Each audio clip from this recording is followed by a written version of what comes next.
So after 17 years of that iMac iconic aluminum design, 2021 brings something kind of new. But this new iMac is not a pro machine from Apple. So who's it for? Let's break it down. It's kind of hard to believe that it really has been so long since Apple introduced that aluminum design. However, let's be completely honest. You either love it or you hate it. But what you can't deny is that incredible display on that machine. Now, if you don't agree, then you probably have never seen it in person, or you're just a hater. So this is the new 2021 iMac, and there's two things that catch your eye right off the bat. First is that impossibly thin design. I mean, this thing just blows your mind. I think this is almost as thin as my iPhone. Okay, maybe not. Does it need to be this thin? I don't know. Personally, for a desktop, what do you think? Go ahead and leave a comment down below and let me know what you think. And of course, don't forget to hit that subscribe button. It's free. Now let's talk about the second thing that probably caught your eye, and that's the colors. Again, this is something that many people are gonna look at and go, meh, I really don't care. But many people are gonna look at this and go, wow, I am totally drawn to this. So for the consumers who want this to be a family computer and out there for all to see, then yeah, it's gonna fit your decor without sticking out like a sore thumb. For example, you put this computer against a light colored wall, and with those white bezels, it just kind of melts away into the background and doesn't really become a focal point of the room. Beyond all that, it isn't just a pretty machine that fits in your room because of the way it looks. This thing is powerful. So this machine continues the new era for Apple, marching in the M1 chip. What is it? Do you even care? Probably not. Boring. But there are some things you should be aware of that many videos are leaving out simply because they're so excited to see something new from Apple. They actually forget, can I use this? Is there anything that I need that's been left out? These things may not concern you, but some might. I wanted to point them out so you can make an educated decision if you decide that you want to buy this machine. The cheapest model does come in at $12.99. Looks good at the start until you really see what Apple needed to take out to get that price. First and foremost, if you're into the colors, there's only 4 colors available. The graphics card is a 7-core compared to the other ones that are 8 cores. Again, if that's something that you don't understand or don't see, for most people, they won't even notice the difference. Now, it does only come with 2 Thunderbolt 4/USB 4 ports. They're not the usual USB ports that we've all come to know and love. You know the ones where you plug it in 3 times, should go in on the second time, but it doesn't. You put it in, it doesn't go, you turn it over, it should go in. But for some reason, you gotta turn it over again and put it in and it goes in. Those are the ones that doesn't have. So if you have those, you're SOL because it doesn't come with those. Yeah. That. There's no Ethernet port, and this is a Wi-Fi only model.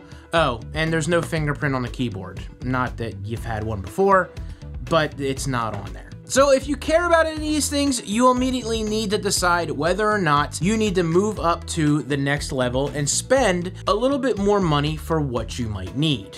So for example, if you don't have Wi-Fi or you've got weak Wi-Fi, but you have that Ethernet, you can pay another 30 bucks for this to be included. Now, since the machine is so thin, it can't be on the iMac, so Apple now has an external power brick that will house the Ethernet port. You heard that right. Your desktop computer is so thin that you need to have an external power brick just like your laptop might have. Is that a deal breaker? Most likely not. I mean, it could be for you, but I wanted to let you know. However, if you want more USB ports, you'll have to go ahead and move up to the $14.99 model where you will get 2 additional ports, but they are not USB-C 4, they are USB-C 3. So this machine already includes the Ethernet port in the power supply, should you need it. So beyond the lowest tier and the mid-tier level, the differences in these machines are pretty much the same from here on out. You can add more memory and storage at the time of ordering, but you cannot add after you buy, as everything in the machine is non-removable. You can get external storage for the machines, but depending on what you have, you need to make sure that it can be plugged into say it with me, the USB-C ports on this machine, and if you have enough ports. Yeah, I'm gonna keep poking that, so... Will you give me a break one time?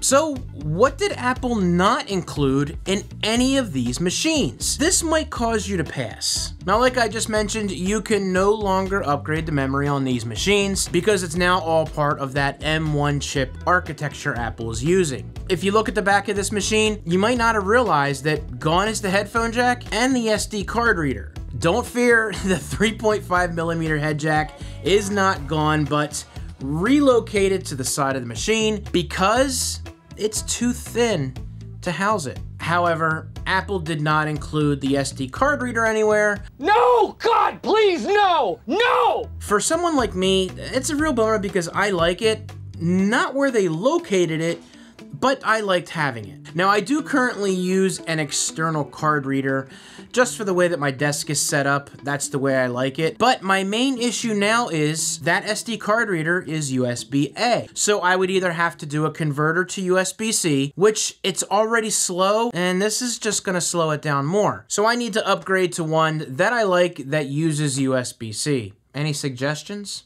Now, none of these machines can be outfitted with a standard USB-A port, nor an HDMI port. I can understand why they might do this, but I'm not sure if it's because the computer's so thin, or it's Apple being Apple. What I would really want then is more USB-C 4 ports. Not just 4, but more. So does any of what I just said matter to you? Would you buy this machine with the way that it's set up and be totally happy using it? Go ahead and leave a comment down below and let me know. I will be doing a more in-depth look as how I use my current setup and compare it to this new iMac in another video. Hit that subscribe button so you don't miss it. Now, let's not forget for those who said, no way, Apple took way too much out and gave us nothing in return. I can totally understand that.